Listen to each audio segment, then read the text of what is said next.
N'avez-vous jamais remarqué que ce qui est trop présent finit par s'effacer à nos yeux?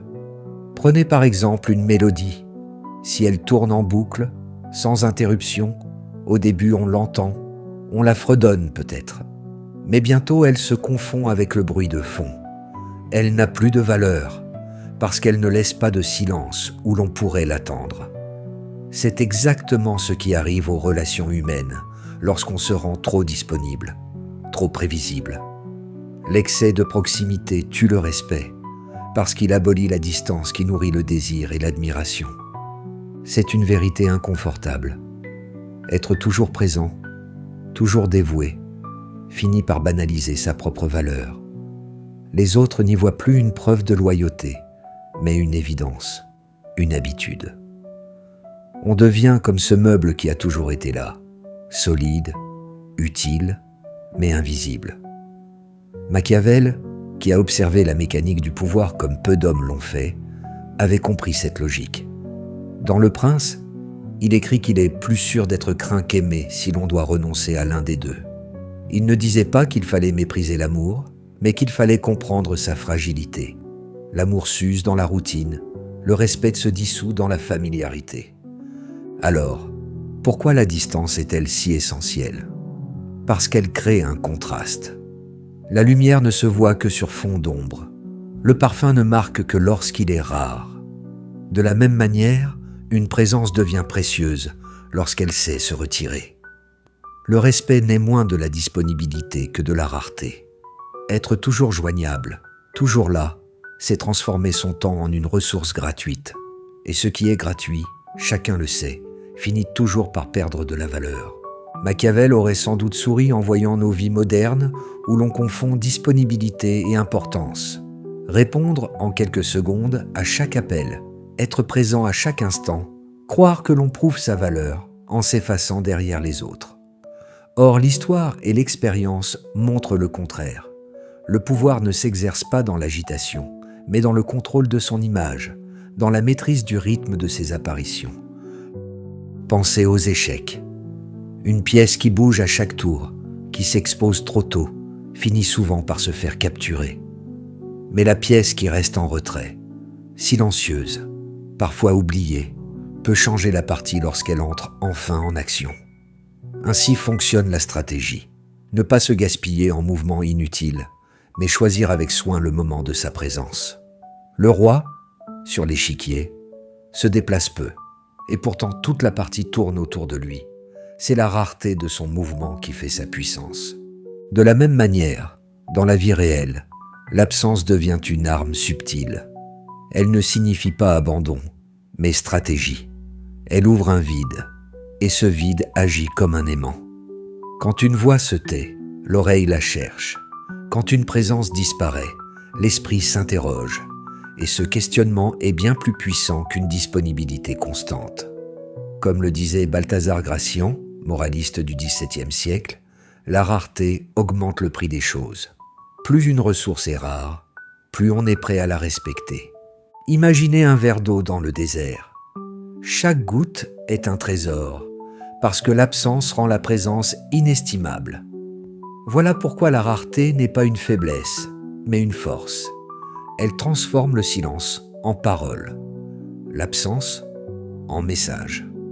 Elle dit « Ma valeur n'est pas ordinaire, elle mérite d'être cherchée. » Bien sûr, il ne s'agit pas de disparaître par caprice, comme on ferme une porte en claquant pour se venger. Cela n'aurait rien de stratégique. Ce serait une réaction impulsive. Ce dont il est question, c'est de reprendre le contrôle de son image, de rappeler que son temps, son énergie, son écoute ne sont pas des biens communs, mais des privilèges. Machiavel insistait beaucoup sur cette idée. Gouverner, ce n'est pas céder à chaque demande, c'est savoir choisir ce que l'on donne et ce que l'on retient. Un prince qui se rend trop accessible perd le mystère qui fonde son autorité. L'histoire abonde d'exemples. Voyez ces figures qui ont marqué leur époque. Leurs paroles étaient rares, leurs apparitions mesurées, mais chaque geste avait du poids. Pourquoi ?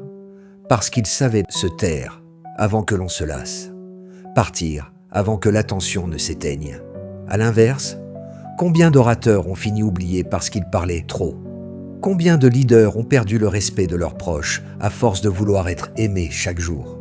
Le pouvoir, disait Machiavel, dépend de la capacité à manipuler les perceptions. Cela ne veut pas dire tromper sans cesse, mais comprendre que ce que les autres voient compte plus que ce que l'on est. Et ce que les autres voient, c'est souvent l'excès de familiarité. Si l'on reste trop à portée de main, on cesse d'être perçu comme exceptionnel. On devient partie du décor. C'est là qu'intervient la réputation. Une réputation n'est pas une somme d'actions visibles, mais une aura construite avec patience. Elle est ce parfum qui persiste quand on n'est plus dans la pièce. Pour la nourrir, il faut savoir se retirer. Donner à l'autre la chance de sentir le vide, de mesurer l'importance de ce qui manque. Le respect naît de ce contraste. Quand on est absent, les autres prennent conscience de ce que notre présence offrait. Ce manque devient une leçon silencieuse. Dans ce sens, l'absence est un acte de souveraineté. C'est une manière de redéfinir les règles de l'interaction. On n'est plus celui qui se donne sans compter, mais celui dont la valeur impose des limites. Comme un roi qui ne se montre pas chaque jour au peuple, mais dont la rare apparition provoque silence et révérence. La rareté devient le langage de la dignité. Il faut comprendre que cette stratégie n'a rien d'un orgueil vide. Ce n'est pas se rendre rare par vanité, mais par respect pour soi-même. Le temps est limité, l'énergie aussi. Les offrir sans mesure, c'est les dévaluer. Les retenir, c'est leur redonner un prix. Machiavel aurait sans doute résumé cela en une phrase. Celui qui sait doser sa présence règne sur sa réputation. Alors, comment mettre cela en pratique dans nos vies? Cela commence par des gestes simples. Savoir terminer une conversation avant qu'elle ne s'épuise. Quitter une pièce tant que l'attention est encore là. Se taire parfois, pour que chaque mot conserve du poids. Ces détails, imperceptibles à première vue, transforment peu à peu l'image que les autres se font de nous. On devient alors non pas une présence banale, mais une énigme, une silhouette que l'on attend, une voix que l'on guette. C'est cela, la vraie force. Non pas être partout, mais être attendu. Non pas être bavard, mais être écouté. Non pas être familier, mais être respecté. Machiavel écrivait encore « Les hommes offensent plus aisément celui qui se fait aimer que celui qui se fait craindre. » On pourrait ajouter aujourd'hui « Les hommes négligent plus aisément celui qui se rend banal que celui qui sait se faire rare. » La familiarité est douce au départ, mais elle se paie cher à long terme. La rareté, elle, construit une valeur durable. Alors, que reste-t-il? Une invitation. Celle de reprendre le contrôle de sa présence. De ne pas craindre le silence, mais de l'utiliser comme un allié. De ne pas craindre l'absence, mais de la transformer en un message.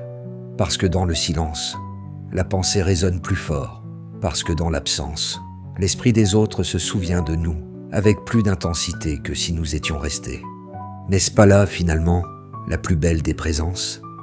Celle qui continue à peser dans l'esprit des autres quand nous ne sommes plus là. Celle qui transforme le manque en respect et la distance en admiration. Machiavel, encore une fois, aurait conclu sans détour. Pour être respecté, il ne faut pas être toujours présent. Il faut savoir être rare, insaisissable, imprévisible.